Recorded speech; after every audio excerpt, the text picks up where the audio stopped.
My father also was interested, but he had never driven long distances alone and was hesitating to do so now.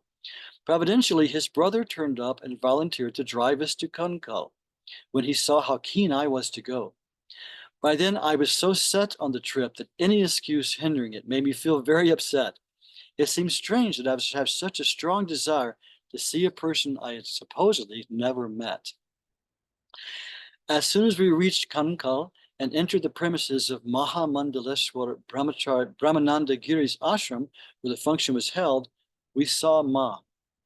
She was walking briskly down the compound to supervise the serving of a meal to a 102-year-old sadhu who was an honored guest. This is how I saw Ma for the first time. I was impressed by her agility as she bustled about organizing details of arrangements with a truly maternal air. I was surprised to note that Ma's hair had not begun graying, even though she was nearly 80 years of age at the time. If I could insert something here. So Ma had so many different bhavs, so many different manifestations. And it's true, at a festival, when things were going on, Ma was just everywhere at once, arranging things, fully present there, moving. Other times she would just be lost in samadhi, or sometimes very distant, other times very, very outgoing. She had different bhavs at different times. And it is interesting, her hair never turned gray, not a single hair, because she was Kali. And Kali always has black hair. So the author continues, we soon got into the spirit of the Samyan Sapta, and though the rigorous fasting had seemed terribly difficult at first, we found ourselves doing it without any strain. I realized it was Ma's influence. Permeating the entire atmosphere was a peace I had never felt before. I found about 500 people sitting still during meditation for an hour at a time, chanting bhajans and verses out of scriptures, listening to lectures from pundits and sannyasis with perfect discipline. It was possible only because of one factor, Ma's presence.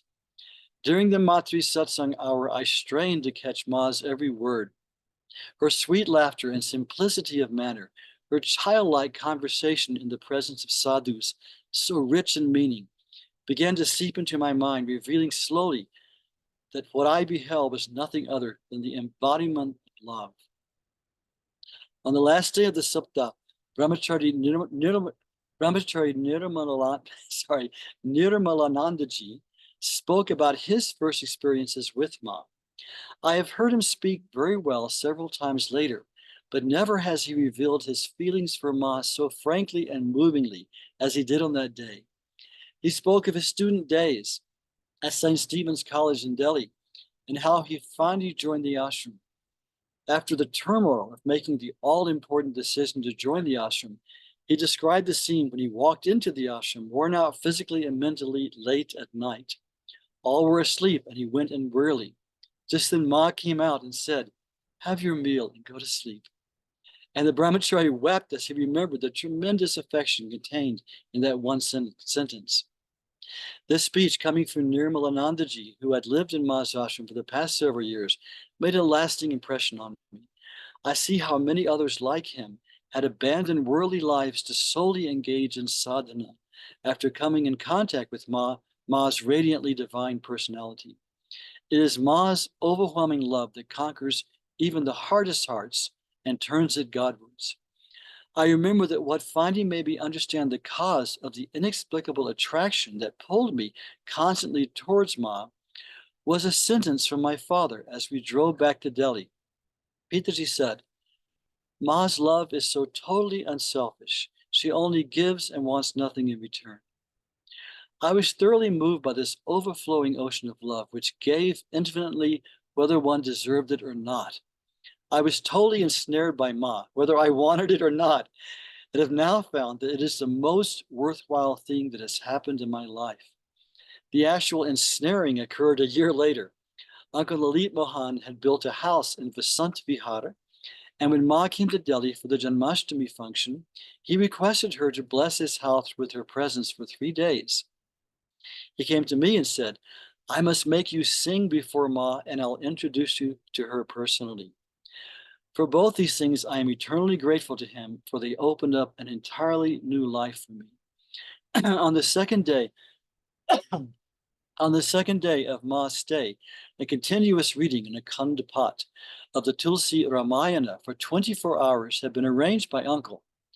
Somehow the regular singers did not turn up, so I sat with the Ramayana, which I'd never before read right through, and led the singing for 7 hours. Wow. I was amazed, for I never thought that I could read with such fluency the verses which were so unfamiliar. It was all Ma's grace. During the reading, Ma threw a tulsi garland around my neck. The next morning, during the completion of the reading, we were asked to sing bhajans. My mother and I sang a couple of Bengali songs on the Divine Mother. Ma was immensely pleased. As I heard her praising our music, I was reminded of my grandfather's words, "Take one step towards God, and God takes 10 towards you." Next evening, Ma asked me to sing again. Her gaze, so full of grace and love, enveloped my being as I sang. On the day of her departure from Uncle's house, she called me to her room and gave me a sari. As she patted my head and praised me, I couldn't hold back my tears. "Ma, she's crying," one of the ashram girls said. "They are tears of joy," Ma said, smiling at me. And how right she was. The joy that flooded the very core of my being has remained with me to this day. My associations with Ma have shown me the true meaning of life, the only real aim. Every time I meet her, the zest of pursuing the goal is renewed. The awareness of divinity and the existence of the truth hidden by mundane activity is brought to light.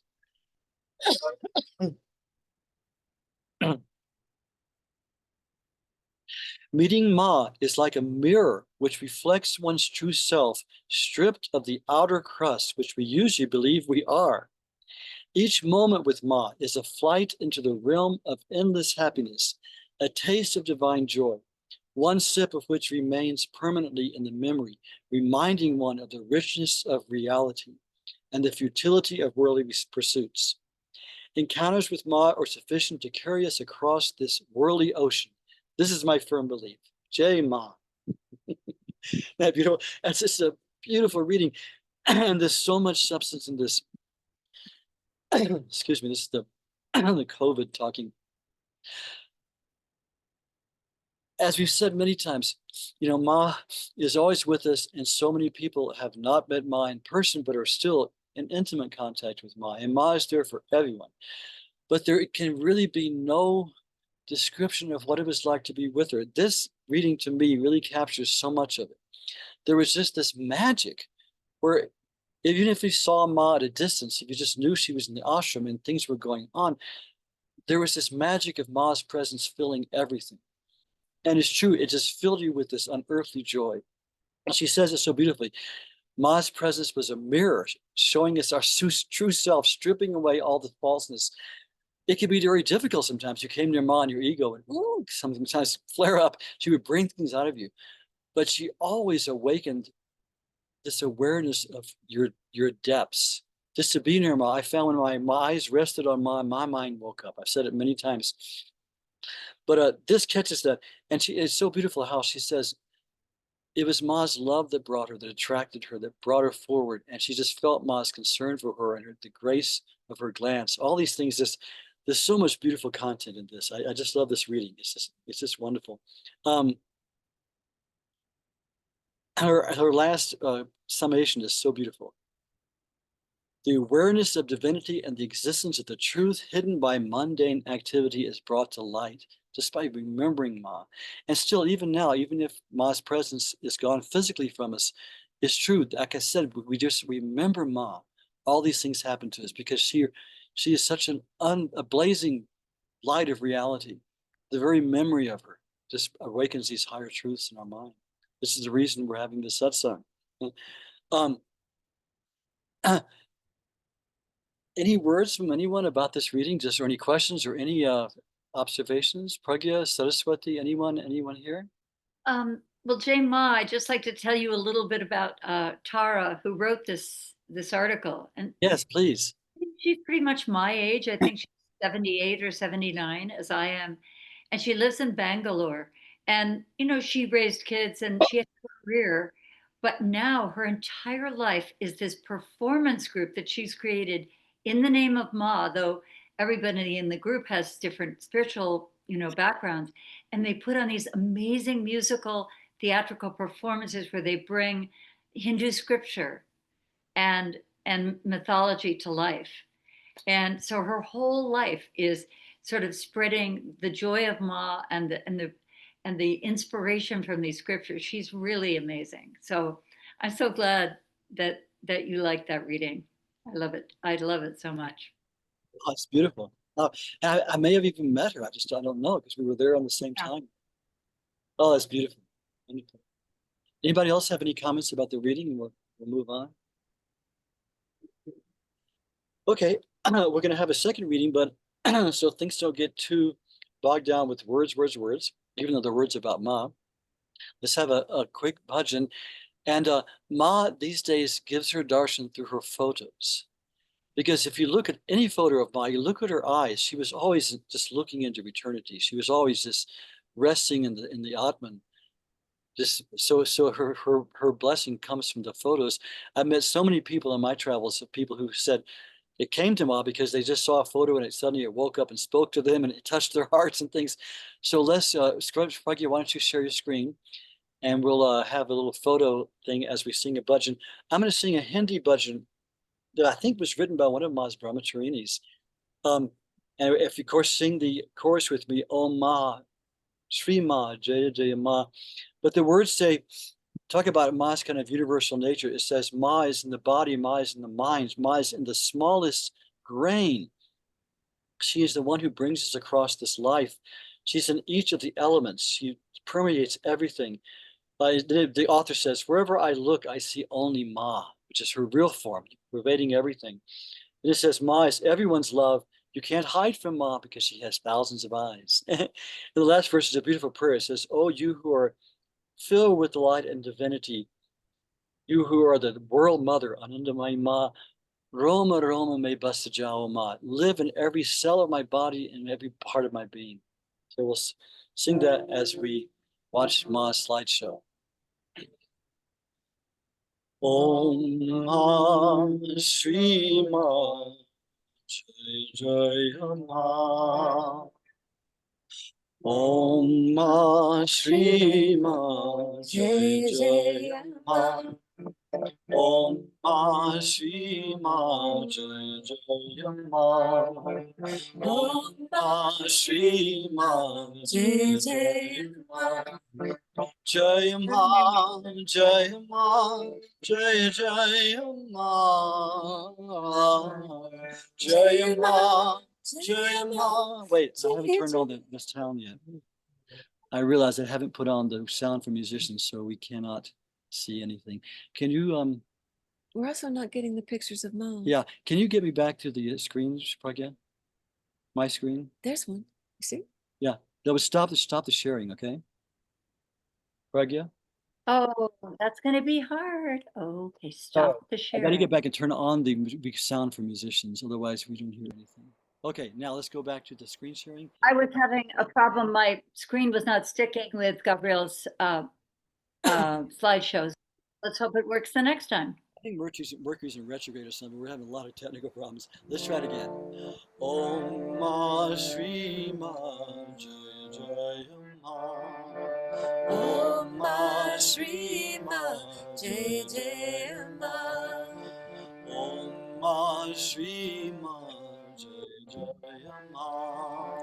Om Ma Shri Ma Jai Jai Ma. Jaya Ma, Jaya Ma, Jaya Jaya Ma. Jaya Ma, Jaya Ma, Jaya Jaya Ma. Om Ma Shri Ma Jaya Jaya Ma. Om Ma Shri Ma Jaya Jaya Ma.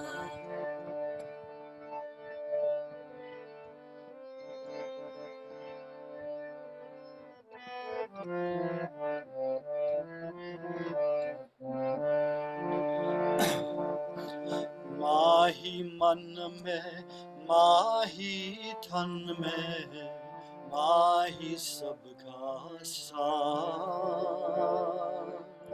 Kana kana me ma anu me ma sehi pavapar. Andar mein maa, bahar mein maa, andar mein maa, bahar mein maa, mahi jivana ka saar. Om Ma Shri Ma Jai Jai Ma. Om Ma Shri Ma Jai Jai Ma. Om Ma Shri Ma Jai Jai Ma. Om Ma Shri Ma Jai Jai Ma. Jai Ma Jai Ma Jai Jai Ma. Jai Ma Jai Ma Jai Jai Ma. Om Ma Shri Ma Jai Jai Ma. Om Ma Shri Ma Jai Jai Ma.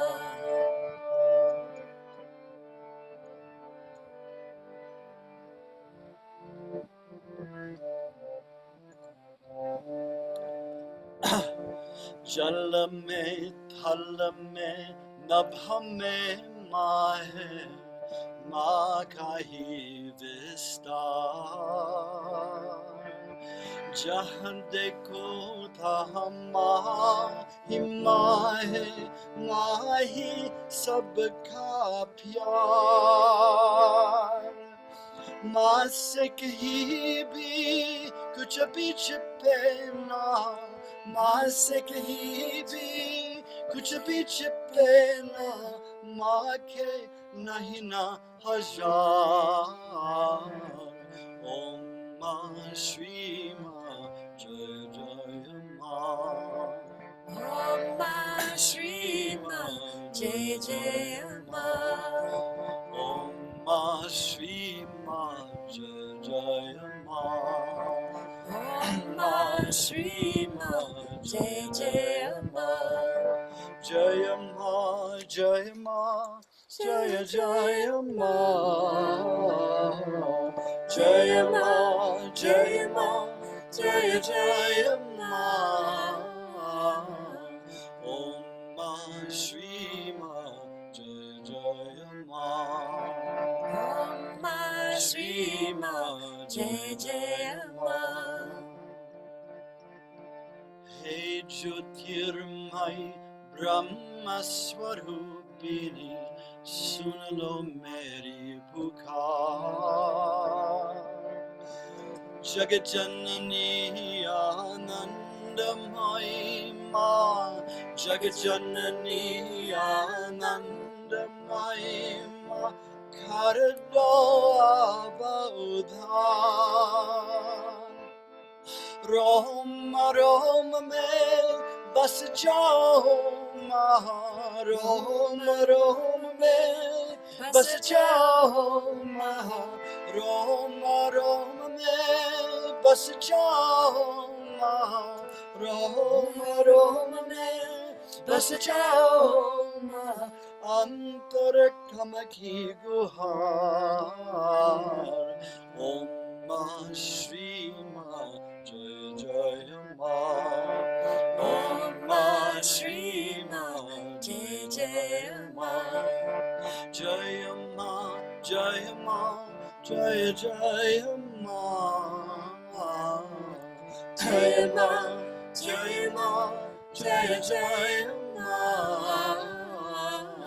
ओम माँ श्री माँ जय जय माँ।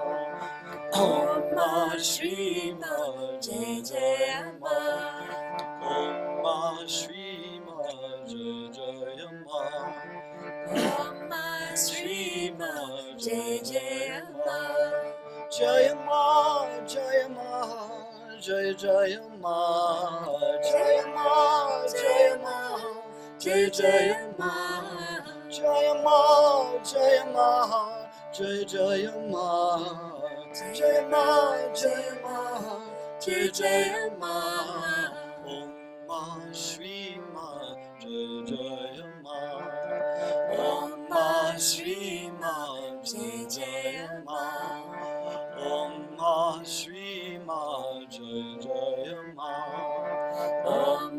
Shri Ma Jai Jai Ma. Shri Shri Anandamayi Ma Ki Jai. Okay, I'll turn off the sound. Okay, Jai Ma. So Pragya, were you, I think some people are here for the first time. Explain briefly your book and please give us a wonderful reading, okay? Jai Ma, yes, thank you for asking. I have I've been having trouble picking which reading to do today, I have to say, because I was going to read from the Gospel of Sri Anandamayi Ma, Volume 1, and then I received this amazing reading about Prime Minister of Canada, Pierre Trudeau, and his first darshan with Ma and the teaching she gave him. So I was kind of torn between the two. What do you think? Canada. Yeah, that sounds, especially in Canada, we're in such bad reputations. Yes, we're loving Canada right now. That's Ma coming to you to show you that Well, reading. I felt, as soon as I saw this, I felt I was supposed to read it. So anyway. Yeah, tell Well, about I had never known that Pierre Trudeau had met Ma. This is amazing. Wait till you hear this. Wow. Yeah, it's really incredible. Okay. Why don't you briefly just show your book so people will know? Okay. It's on Amazon. It's a real treasure. Volume 1. And these were the 48 tapes that were given to the Harvard Divinity School of Ma's conversations with her devotees. So questions and answers. Since Ma never wrote a book, this is what we have in terms of these incredible words of Ma, these conversations that reflect her magical ability to know what each person needed in terms of a response to their question. So this is Volume 1, and then Volume 2 has an older picture on it, but yeah, they're available on Amazon. So this reading is from actually a book by Vitika Mukherjee called The Most Gracious Presence, Sri Ma Anandamayi. Vitika Mukherjee was an astounding professor of Benares Hindu University, a lifelong devotee of Ma's, second generation, third generation.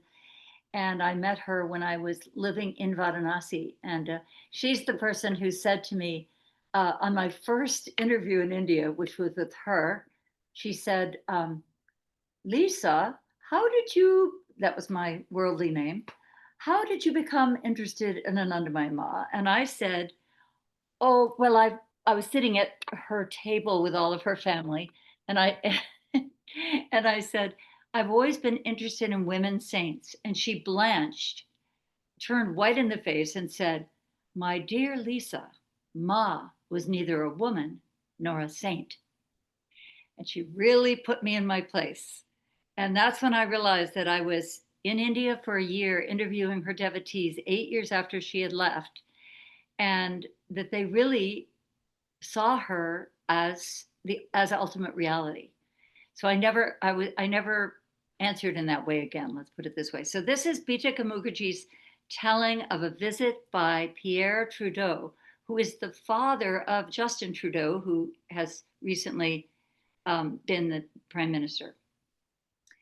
The new year 1971 saw Sri Ma in Varanasi. On January 11th, the Canadian Prime Minister, Mr. Pierre Trudeau, accompanied by the High Commissioner of Canada in India, Mr. James George, came for Sri Ma's darshan. Mr. James George was already known and devoted to her. He had arranged this visit for his friend, the Prime Minister, who was on a state visit to India. Evidently, New Delhi had acquiesced in this manner. The Prime Minister was accompanied by the usual quota of high officials, journalists, foreign as well as Indian, television men, and so on. Mr. Trudeau, however, wanted a quiet interview with Sri Ma. Sri Ma went up with him to the reception room of the second story of the Gopal Mandir. Mr. James George came with him. With the help of a translator, some conversation took place. There were no private questions, so perhaps they can be published now to demonstrate Sri Ma saying that nobody was a stranger to her. After Mr. Trudeau had greeted Shri Ma, she said to him, "You are coming from very far away country. Did you have a comfortable journey? Is everything congenial and comfortable now?" After the Prime Minister had answered suitably, a few more questions and answers of the like manner followed. Then Shri Ma said in her very pleasant manner, "There is one supreme reality in and beyond the universe. That alone, the reality in this form of yourself, has come to meet this body, to whom nobody is a stranger or nobody a newcomer. There is but one reality, one Atma. It is that which has always been, is, and will be. It is eternally abiding and yet ever new." The Prime Minister quickly contemplated this statement and then asked, "Is progress possible?" Ma: "Yes, always with effort you may achieve an experiential truth, which is direct, palpable, and real. Just as a student may achieve a state of knowledge which to begin with was not within his grasp, so a human being may work towards a level of awareness that is at a higher level of spiritual attainment." The Prime Minister: "This attainment, does it happen at once or after long efforts?" Ma: "Both. You keep on striking a match. The flare is always sudden, but it may happen after much effort or at the first stroke. In God's creation, everything is possible." Prime Minister: "How can a man know that what he is doing is the right thing to do, whether he is being true to himself or not?" Shri Ma: "Is this question about things in this world or the other?" Prime Minister: "To me, the two are not separate. I can understand the other only in relation to this world." Shri Ma: "There are stages or levels of understanding. The student of a lower grade has potentiality, but he cannot be expected to grasp the lessons of the higher grades. The veil of ignorance is pushed back from time to time. A person can act according to his best knowledge of a situation, but his efforts are relative and not absolute. For this reason, you see, you make an all-out effort, but the result not be to your satisfaction. It is not possible for a human being to know his best. What you said about differentiating between two worlds is very true. This world is dominated by the mind, and so it is divisive. The mind operates in the realm of creativity, fruitfulness, and the better way of life, etc. We are determined by our sense of values. The mind sets out norms. The mind measures. The immeasurable is perfect as it is. This realization dawns with the liquidation of the mind, the realization that whatever is there is that only. It is just as it should be, and not otherwise. It is true, however, that unless one obtains that comprehensive vision of totality, one ought not give up his best efforts to do what he thinks is the right thing to do." Unquote. Shri Ma elaborated on her statement. Mr. James George also joined in. He was already well known to Shri Ma. Shri Ma gave a very special and beautiful asana, that's a meditation, in this case, a piece of carpet, to Mr. Trudeau, saying, "If you so wish, you may sit on it every day for a few moments of meditation." The Prime Minister seemed very happy. He carried his exquisite gift himself, although his various aides offered to hold it for him. Shri Ma and Mr. Trudeau, accompanied by James George, walked out on the terrace for a while. The press then had its time with the very distinguished visitors who were indulgent towards them. The popularity of Sri Ma Anandamayi at this time reached a high peak, 71. If 1 or 2 days of rest were not contrived, she would constantly be in the midst of milling crowds and the center of big functions. The press of foreign visitors also increased, especially whenever she was in New Delhi. Many of the dignitaries of the embassies became close to her. Shri Ma was unique. Her vision knew no barriers of country, race, state of modernity, or any other difference. Her all-comprehensive glance created an aura of friendliness. The Prime Minister confronted an all-knowing friend who spoke directly to his queries. Everyone experienced the truth of Shri Ma's statement that there were no strangers for her. Jai Ma.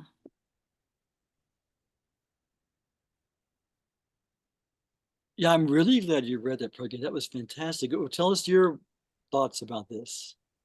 Well, I mean, first of all, the fact that he seemed quite ready to ask her the highest questions, I thought that was really amazing. And I remember him. I have a feeling for him from my friends in Canada and trips to Canada during the time he was Prime Minister. And that, that they were able to have this intimate conversation. But the part that really gets to me and feels almost like a Mahavakya, like it could just like completely break your, the veil, is where she says, the mind sets out norms, the mind measures. The immeasurable is perfect as it is. This realization dawns with the liquidation of the mind, the realization that whatever is there, it is that only. It is just as it should be and not otherwise.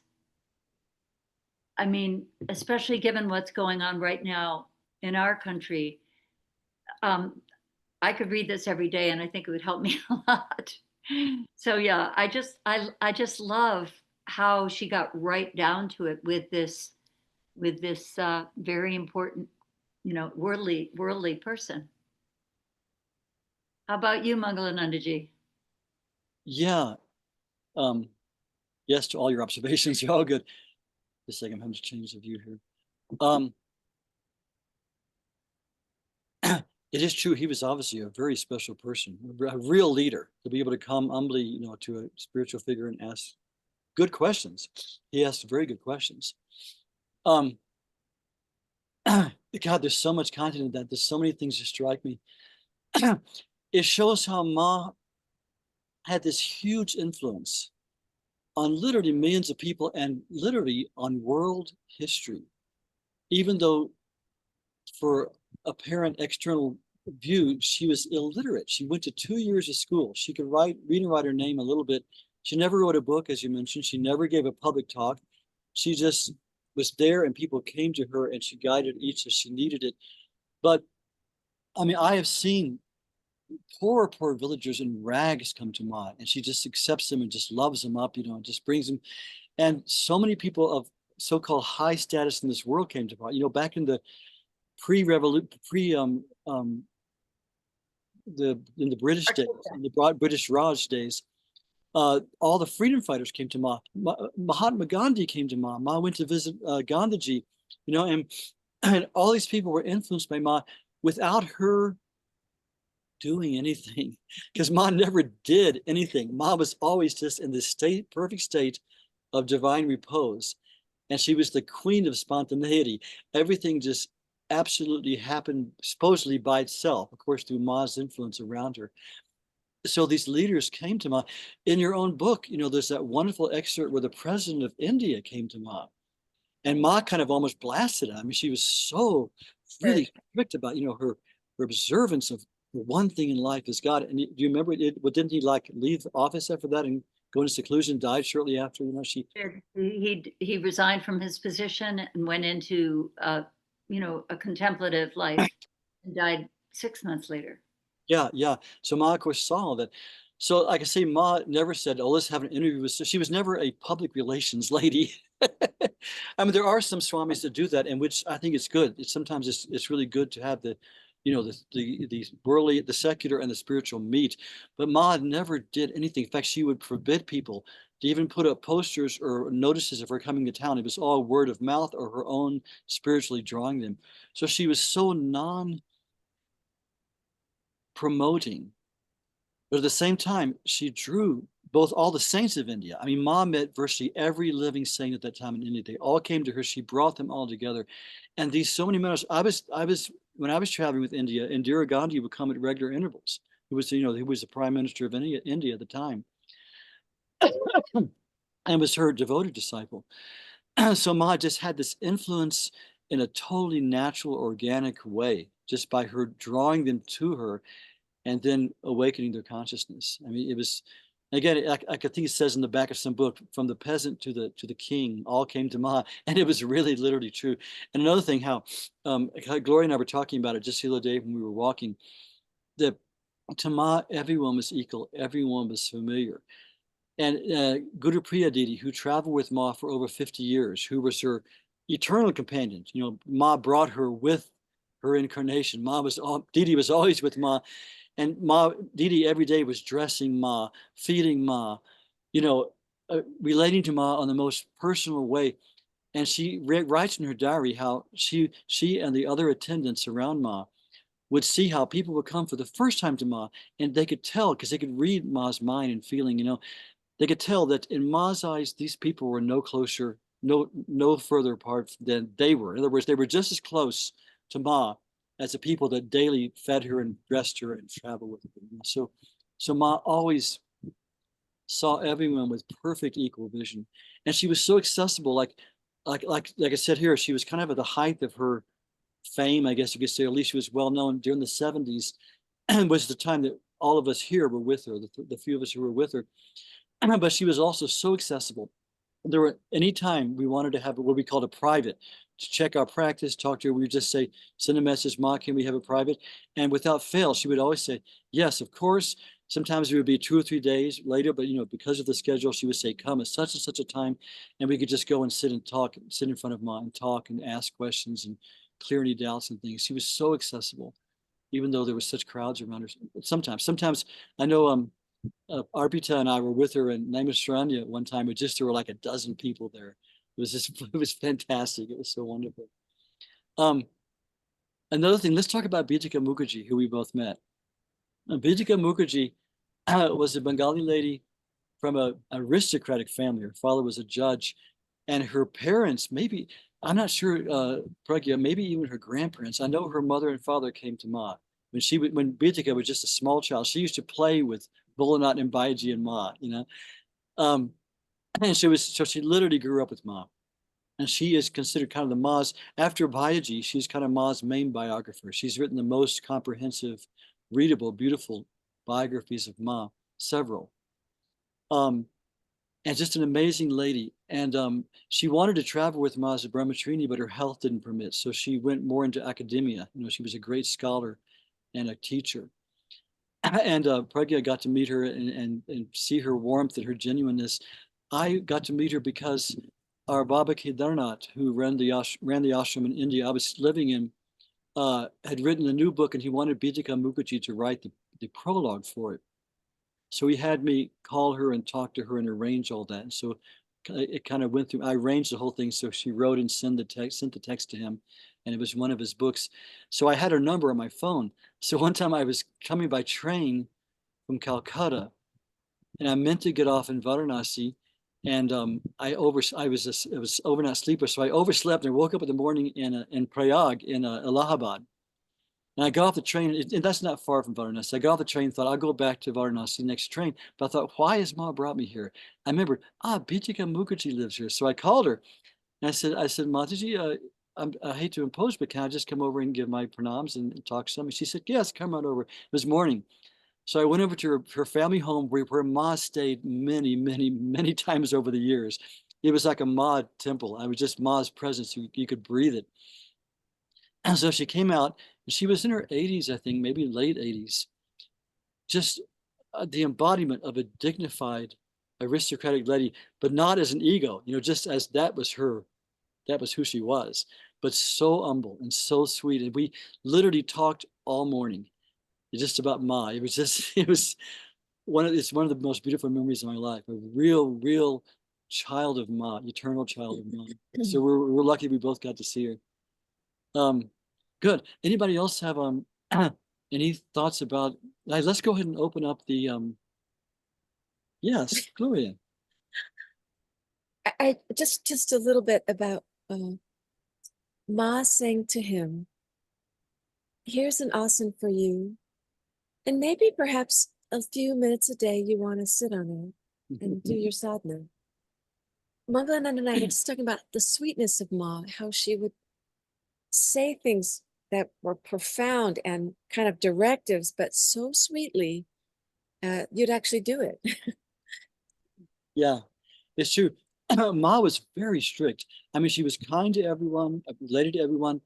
To those who came to Ma asking for guidance and offering their lives to Ma, oh boy, she was strict. She had rules, she had observations. But like Gloria was saying, it was just tempered with this maternal sweetness that you just melted your heart. Our Baba Kedarnath, who I mentioned, ran our ashram in Omkareshwar, where I lived, he was originally had a guru, a Vedantic guru, who was mercilessly strict, and he grew up at kind of the dryness of Vedanta. He didn't like particularly care for devotion and bhakti, but he said when he first moment he met Ma, he said his heart just melted. Then he found out what devotion was, and he said everything Ma said to him was tempered with this sweetness that just made him long to do it even more to please her. So it's a beautiful thing too. So there's so much. Let's just open up the floor. Anyone have anything they'd like to share? Now let's keep it on the topic of Anandamayi Ma and her teachings and our relation to her. But any thoughts about today's readings or anything? Shama, do you have something? Yes, I do, because Pierre Trudeau was sort of the first prime minister of Canada who was truly internationally known. And 71 was the year prior to my visit, my first time in India. So I'm deeply moved that he had darshan of Ma.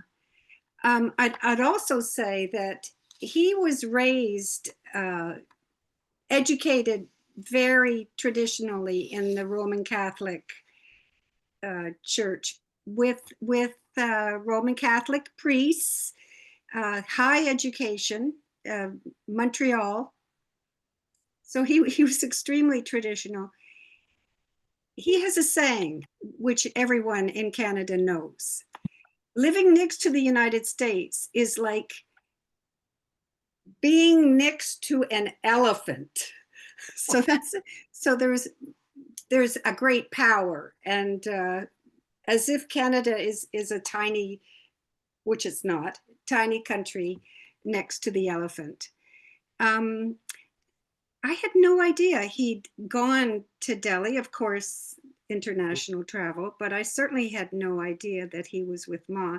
I'm fascinated with that, and I wonder, would you send me the link to that? Because I'm sure I will read it frequently, as you're saying. It's very moving. Yes, Thank you. it is. It is. Thank you, Shama. It is, isn't it? To see that Ma drew these world leaders. Again, she didn't call her secretary and tells her, you make an appointment with this leader. You know, Ma was just there, and their hearts were moved, were drawn by Ma. Well, I expect that he was in Delhi for a political reason and that he requested this darshan. Of course. Yeah. Yeah. That's the way it worked.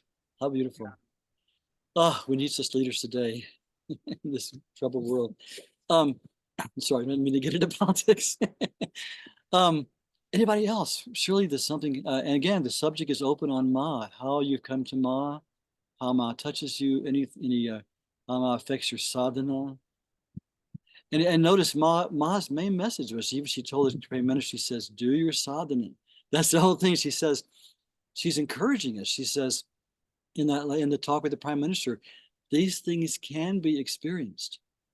These higher states can be realized by anyone who exerts himself with patience. I always use the term prolonged patience, prolonged effort.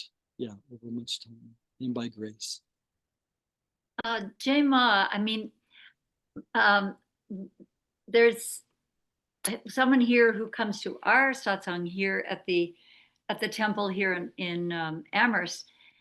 And I hate to put you on the spot, Mikey, but you know, Mikey started coming to Satsang maybe 2 or 3 months ago, and I think his story is so important because he didn't meet Ma. You know, he's a young'un. He's younger than all my kids, or about the same age as my sons. Mikey, would you mind just introducing yourself and how you came to Ma? Mikey, you're among friends and family. We would love to hear that. Yeah, it's interesting. I'm trying to speak succinctly around yeah, and specifically around practice, because she's opened my practice up so much.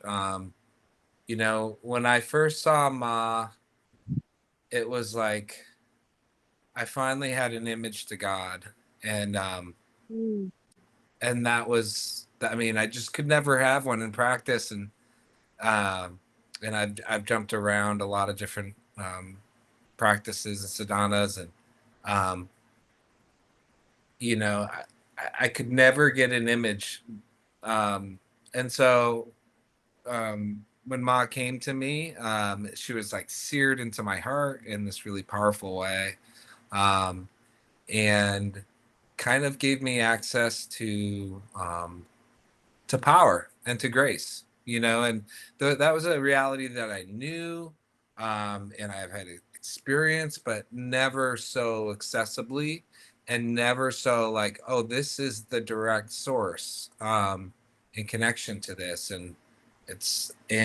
yeah, and for me, it originally it came through an image, and then a short bit of teaching, and then it was experiential. And then when that moment happened, it kind of just changed everything. I knew that forever I would be with her. And yeah, and then also with that said, she also was like, I'm self. So like it was like I oscillate from this dualism to this kind of more experiential thing, but I so love the dualism with Ma. I don't really, that's enough for me. Like if I could just be, you know, so anyways, not to, yeah, I'll go on tangents if I speak too much more, but it's been really powerful, and I'm just trying to get to know her as much as I can. And yeah.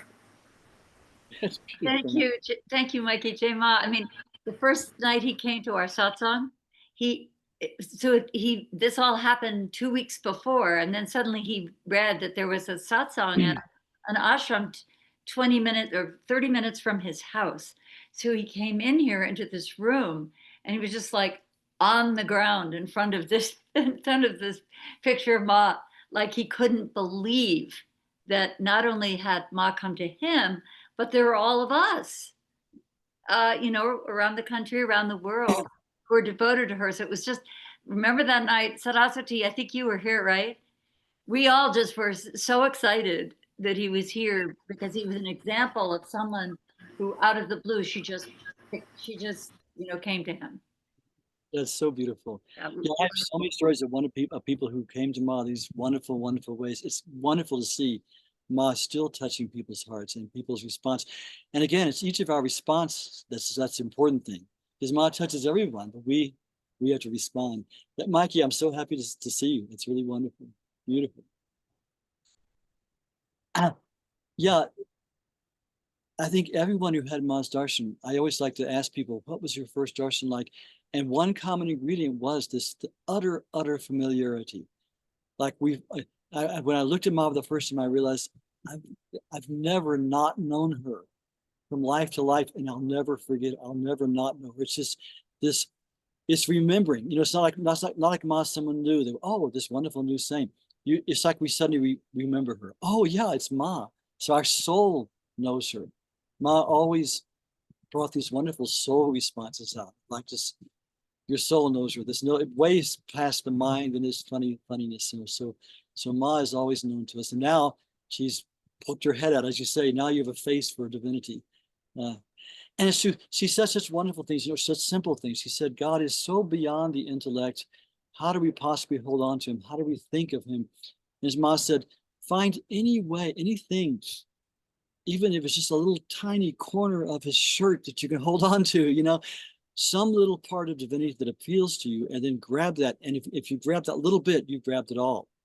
So for us, it's Ma. You know, we can hold on to Ma, hold on to Ma.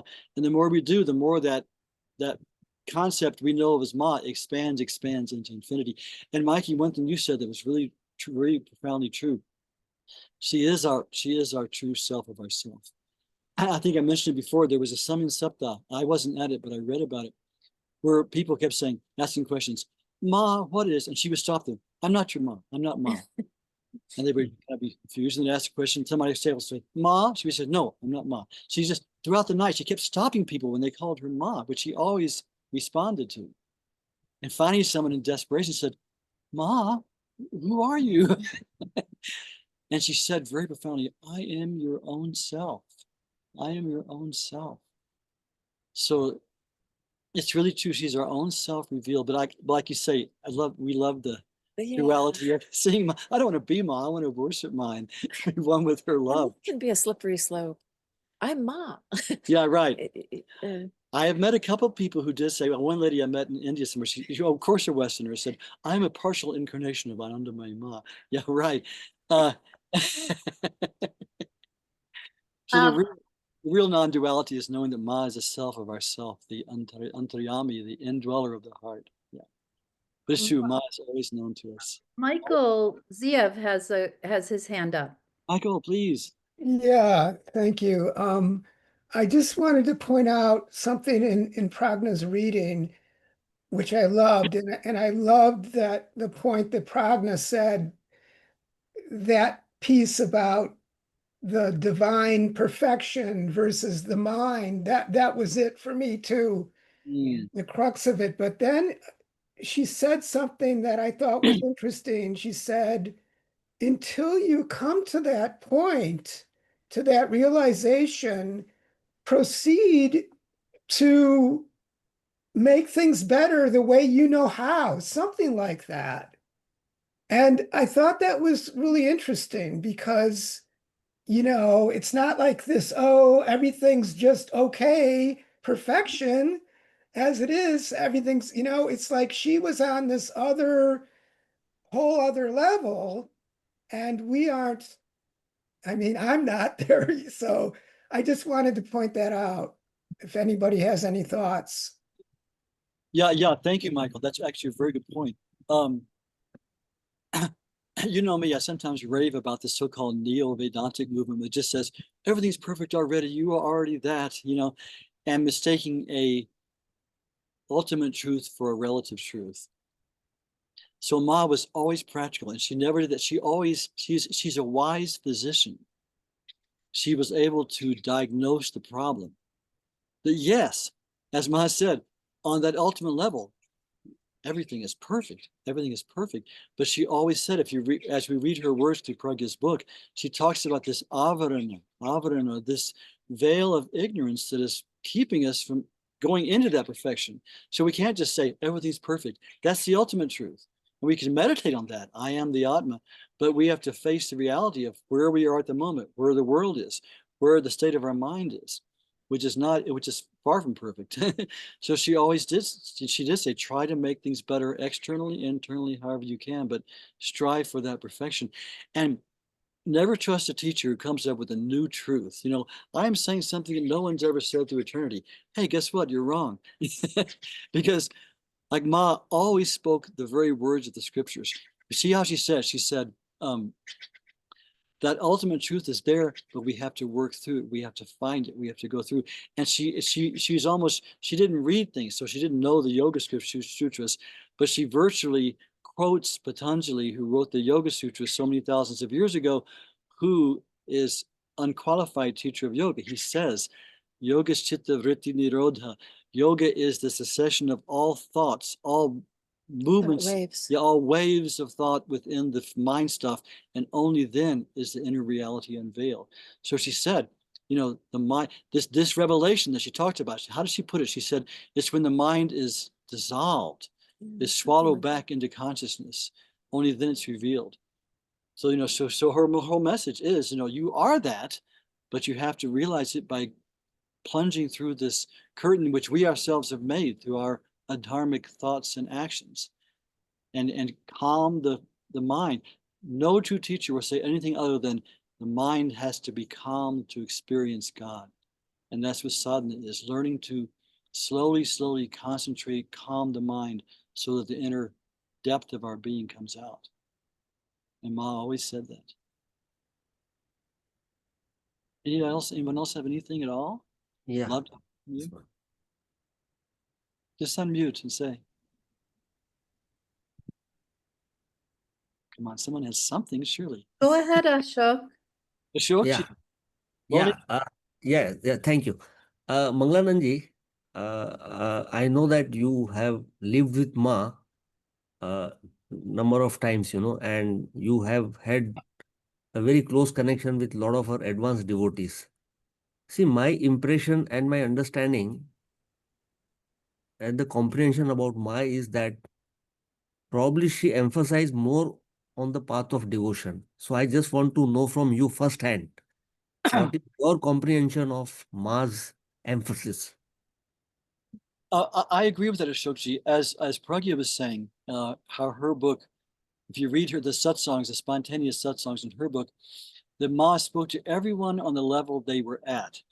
And when each person, she didn't have one remedy for everyone. Each person who came to her, she told them different ways of sadhana. And I've checked with some devotees I know who were instructed by Ma, and she's directed each one differently in a different way. But it is true. Two things.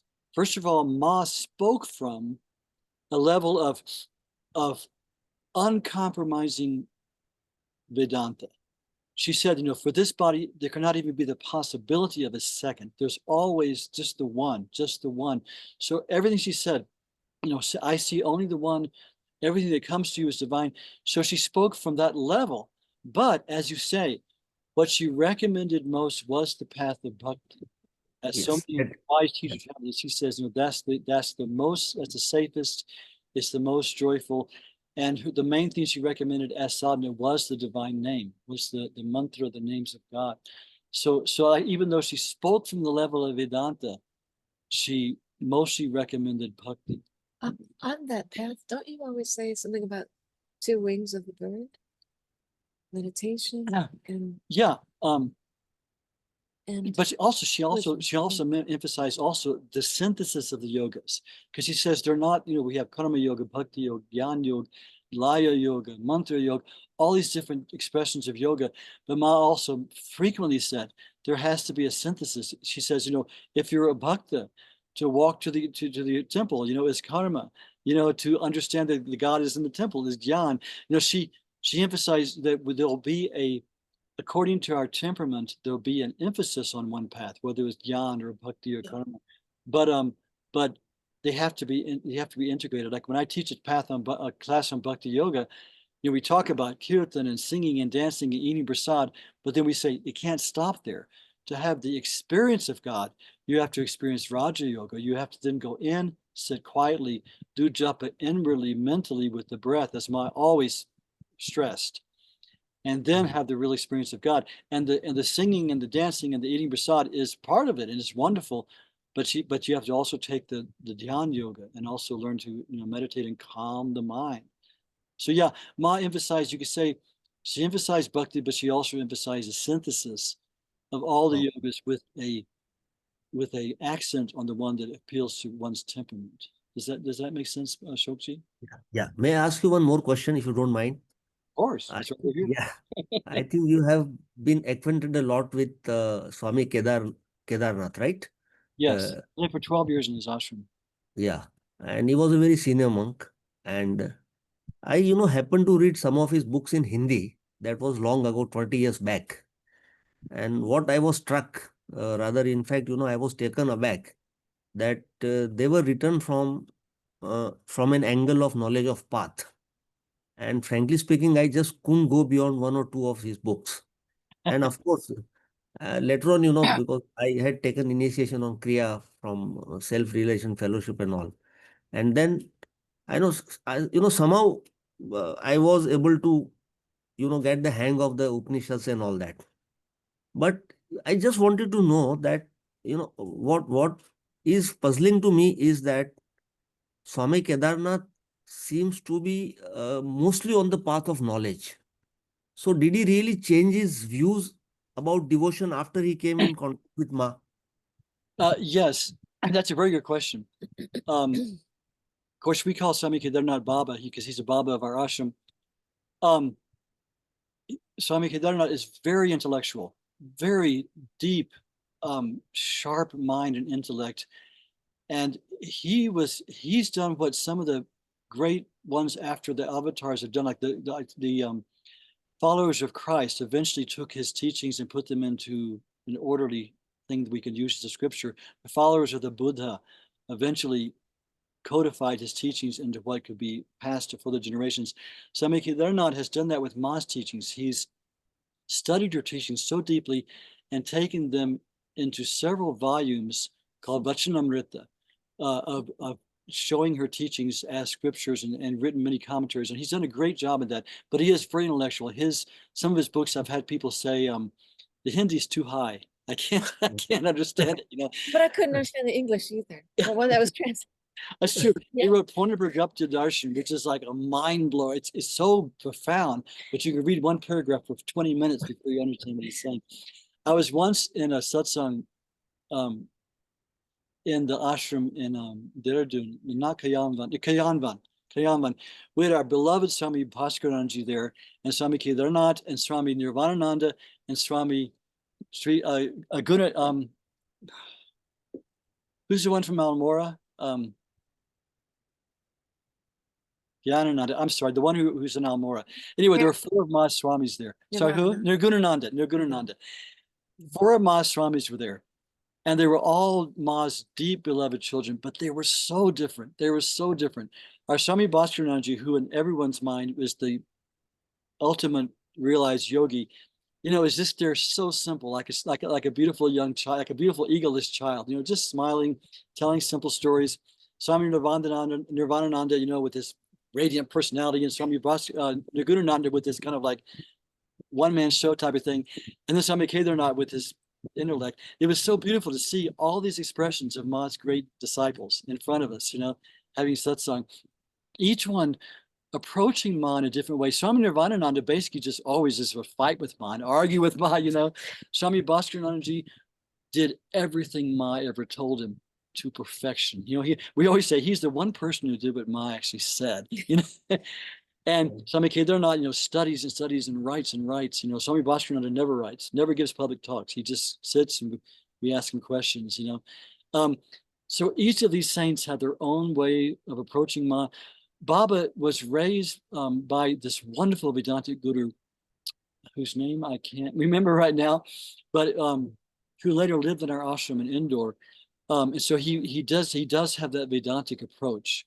But at the same time, he was very devotional towards Ma and very devotional towards all the images of God, all the aspects of God. We went through all the festivals at our ashram, Janmashtami, Navaratri, all these things, with great devotion. And he was always there emphasizing devotion. But it's true, his own bhav is more Vedantic, which is fine. It's a wonderful thing too. Yeah. We have Lonnie has his hand up. Go ahead, Lonnie.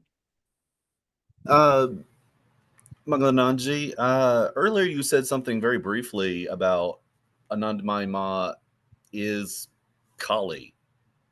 First of all, can you speak more on that? And did she at any time acknowledge that, would she admit that to that, or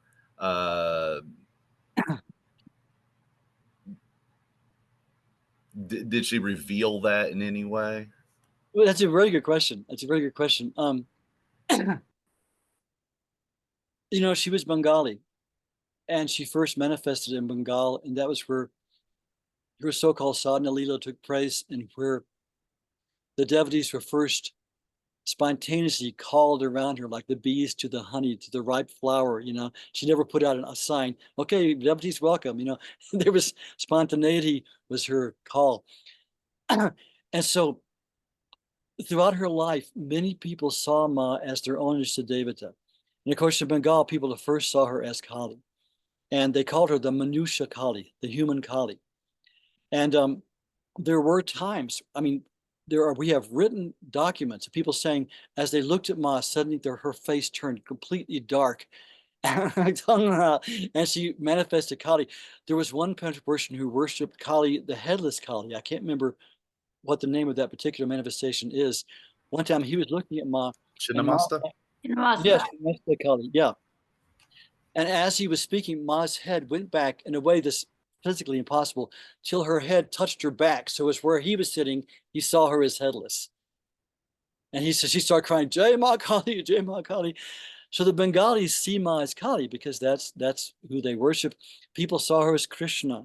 People saw her definitely as Durga. One time she and Bhola, before the devotees came, she and her husband Bholanath went to a Navaratri puja, and Ma was wearing a red sari. And when they walked in, everybody hit the floor, and they said, "The goddess has come before us," because I could say their souls recognized her. A wonderful devotee who I know, her granddaughter, Maharatan, was a Sikh devotee, and she was sitting one time in her meditation room, and Ma walked in a vision, dressed as Guru Gobind Singh, who had a very distinctive way of being dressed. So everyone saw her in their own way. And one time, Bhayaji, who we consider like the perfect devotee of Ma, Jyotish Chandra Rai, he asked Ma, who are you really? People see you as all these things. And Ma gave the answer. She said, people see this body according to their samskaras, to their needs, to their background, to the way they approach God. They'll see this body in that way. But she says, I'm beyond all that. She's, I can, but she actually did on several occasions historically, she did acknowledge she one time said, this body is the same as Ma Kali. There is no difference. That was Ma's own words. And several times she did make this kind of acknowledgement that that particular manifestation of feminine divinity in Kali, what Ma kind of vibrated along that way. I guess we could think of it that way. So she did admit that. But then, if you read in Pragya's book and in many things we read, that was one of the main playtimes that people have with Ma, especially the saints, especially the great swamis and things would come to Ma, and they would try to get her to admit that she was God. I mean, it was loving. It was like a really kind of fun, loving conversation they would have. They would say, Ma, one time you said you were Purna Brahma Narayan. Are you? And Ma would always say, I'm just your little child. I think I was reading just last night. Ma was saying, they were saying, Ma, who are you? Are you an avatar of Vishnu or Shiva? Or are you an avatar? And she would say, I am just a beggar lying on the road. I'm just your little child. She would just unfailingly say she was, but also she would say, I am whatever you think I am, which is infinite definition. And of course, the historical definition, she said only on 2 different occasions where when someone just said, who are you? And she said, Purna Brahma Narayan. The fullness of divinity in human form, in her own words. And then later, the family heard it, because it was kept secret for a while. Later it came out, and one time she also said it with some very spiritually evolved Swami who kept pushing her, and finally he said, Ma, you tell us who you are. And she said, Purna Brahma Narayan. And it was interesting, Narayana, not Narayani. She also said, I am Mahadev, Mahadevi at one point. So there's been times where she's kind of historically slipped. A beautiful time when Didi, I met Didi many times traveling with Ma, Guru Priya Didi, who was traveled with Ma for over 50 years. One time Didi was walking with Ma in private, and she said, Ma, tell me, who are you? And Didi kept the proof of this and wrote it in her diary. Ma, without speaking, turned and picked a leaf from a tree. And then she walked over and picked a little thorn. And then she took a berry and she poked the thorn with the berry to get ink. And she wrote on the leaf, Narayana, and handed it to Didi and walked off. And Didi still has that leaf, Narayan, Vishnu, the preserver, God as the preserver, as the one who nurtures, who keeps everything running, who is the one in charge, but the buck stops there, who is keeping everything going, Narayan. But at the same time, we can't really put Ma into we can't say Ma is this and not this. You can't confine her to any definition, basically. Does that kind of not answer your question? No, that's perfect. If I could do this very quickly, I've got one of my favorite pictures of Ma. I don't know if you've ever seen this one. It's Ma, next to she's yeah. worshiping Kali in this picture. Yeah. So in the early days, they asked Ma they asked Bholanat first to perform the Kali Puja in Bengal. And then they said, Ma, please, you do it. So Ma, went into Samadhi and started offering the flowers. And then she started putting them on her own head and worshiping herself because she was just in this bhav of there was no distinction. On one level, there was no Anandamayi Ma. We called her that. She accepted that name and she let us call her back. But there was just divinity, undefined, undefinable. A good question, though. Wonderful, wonderful. Gulshan has his hand up. Hi, Jay Ma. I have a couple of things. One is that I have about a dozen or maybe even a dozen and a half sayings of Ma that I work with all the time and remember all the time. And talking about the mind going away, often when I lost my spouse in January 2023, and I've gone through stages of grief and this and that and irrational thoughts. And what happens is I keep on saying to myself, I don't know anything. And I say it to Ma, I don't know anything. Nothing. I don't know anything. And it's, I suppose, humility or something for trying to be humble. But it seems to help because I find this mind does not work to help me. And only Ma can help me. I can use it like a ladder going up a building. Once I'm at the top of that building, that ladder is useless unless I'm going down again. So I just wanted to share that I find I'm wrong in so many ways that the mind by itself cannot lead me where I want to go. It'll help, but devotion, I think, is really for me the thing. So, and that's all I got. Chema. No, that's a very profound thing. Okay, on a mundane level, first of all, Gulshan, love the beard. Spoken with extreme bias. Never seen you with the beard. Looks great. They say that a truly wise person is one who knows he knows nothing. Ultimately, we can, like Ma said many times. She said, the question, "Who am I?" If you ask yourself that, you see that all the book learning you crammed into your mind, into your brain over these years, has no possibility of helping answer that question. And she didn't scorn people being educated and having their jobs and things, but she said, no, that really we know nothing. The mind knows nothing. The mind it's really true. And she said, what is humility? Real humility is just seeing the truth that the mind doesn't know anything, really. The only real knowledge is direct experiential knowledge of the self and touching the self, of consciousness, becoming aware of consciousness. And all the other stuff we have to live in the world, to make our living, to relate to things and people. We have to have the mind, but it's true. The real humility is knowing that we don't know anything. And we just fall down before God and just pray, have mercy, Kyrie eleison, as we say. And like I personally, I'll share something intimate in my own life. If I'm going to invite somewhere to give a talk or even sing a kirtan or do like this Matri Satsang, the first thing I do is just fall down before Ma and say, I'm nothing. I'm not there is no person here that's separate from you. There's just you. And I'm nothing but you're everything. And so you speak to me, you inspire to me, you sing to me, whatever. And just this kind of bare acknowledgement that I am not separate from you. This mind isn't really a thing. That's the whole thing. We've made this little make-believe person that we're separate from God. And sadhana is trying to slowly dissolve that. So real humility is just slowly understanding this little person doesn't exist and this mind doesn't know anything. And all these walls I've built up and all these ego things I've made of I am this, I am that, I've accomplished it, I've accomplished that, are just walls. They're impediments to us knowing the truth. So knowing you know nothing is the ultimate start of real knowledge. Yeah. Does that make sense? Thank you so much, Jai Ma. Acharyaji. Thank you. We have Arpita and Sanjay, and I just want to let you know that it's about 10 minutes to 6.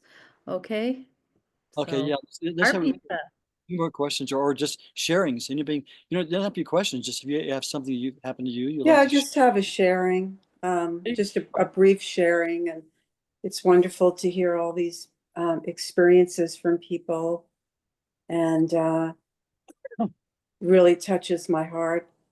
My experience of Ma was, I'm not really a devotional person that much, but my experience of her was like she was a crystal, and that she reflected everything in the universe.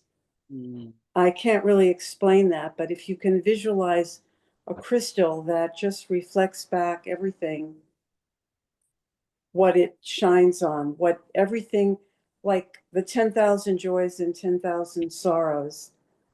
And so it was like she was clarity for me. And also that that she was my very inner self.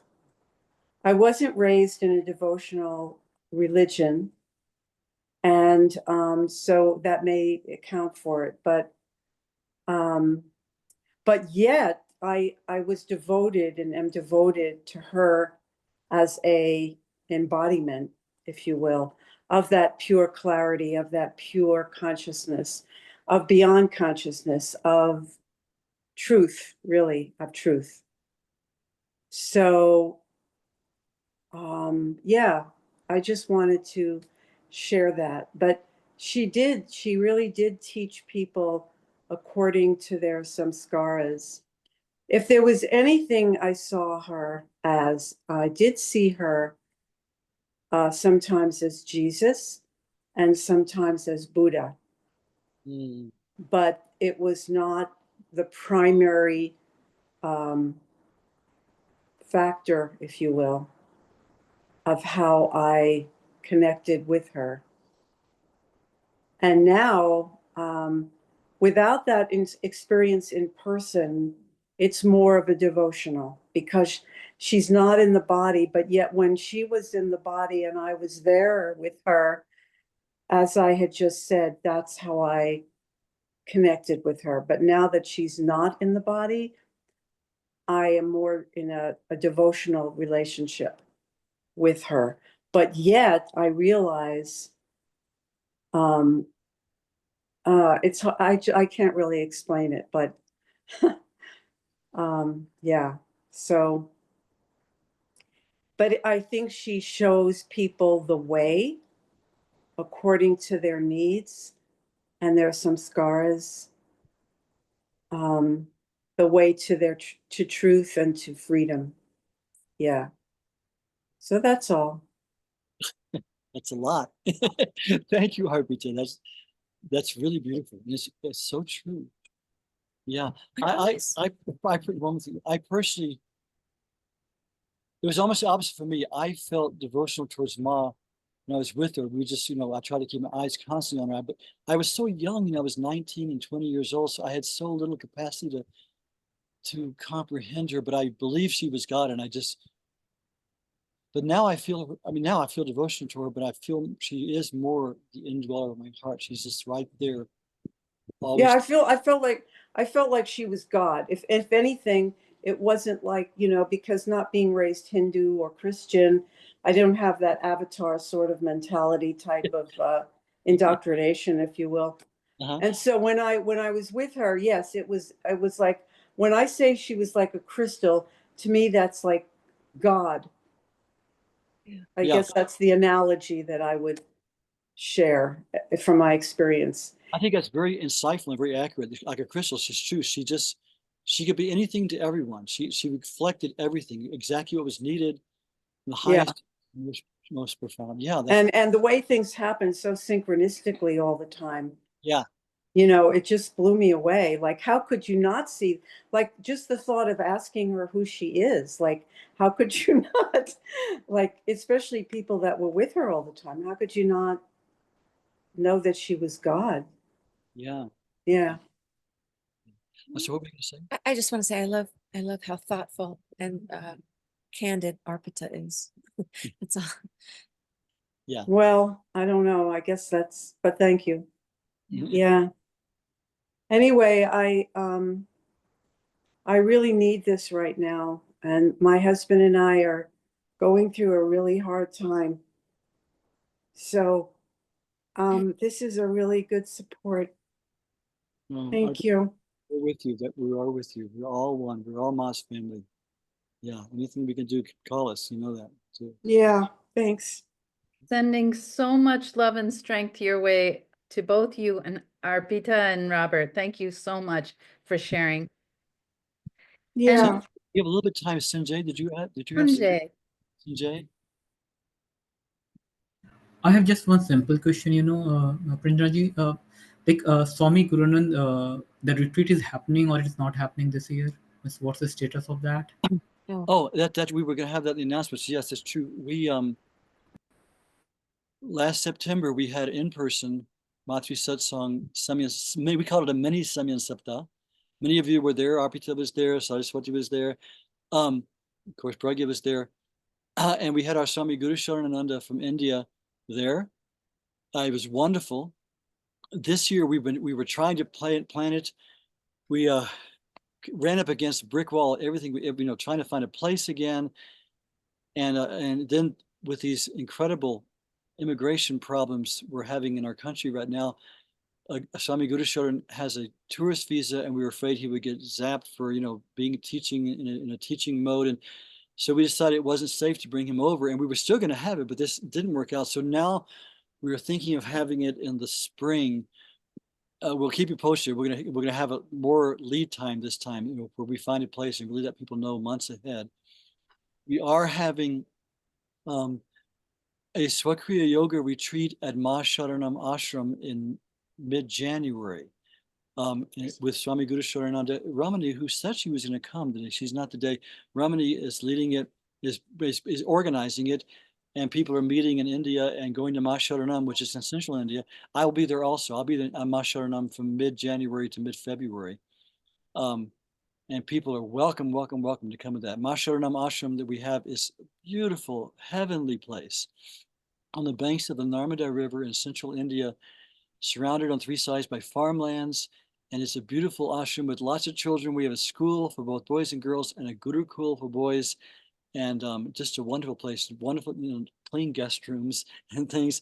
So that is happening. But unfortunately, the Samyan Sapta we were trying to arrange as by Ma's will has not happened so far. So Mangalanandaji, but September 13th and 14th, we're having a video retreat with Swami Guru Sharan.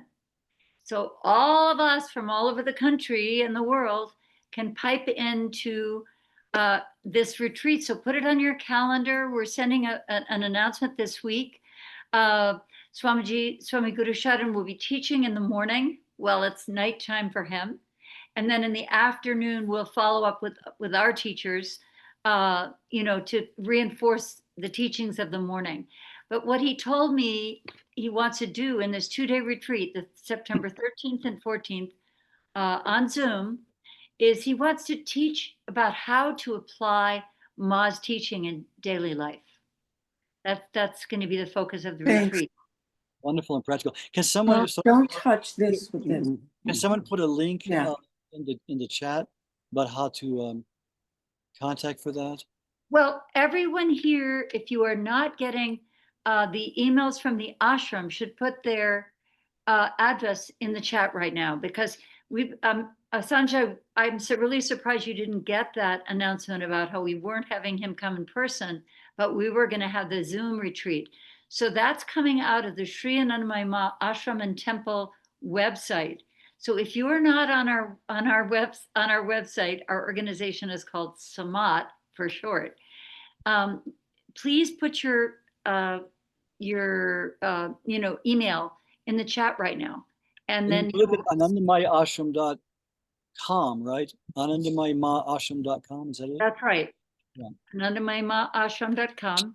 But also if you put you'll be on the newsletter if you just put your email in the chat right now.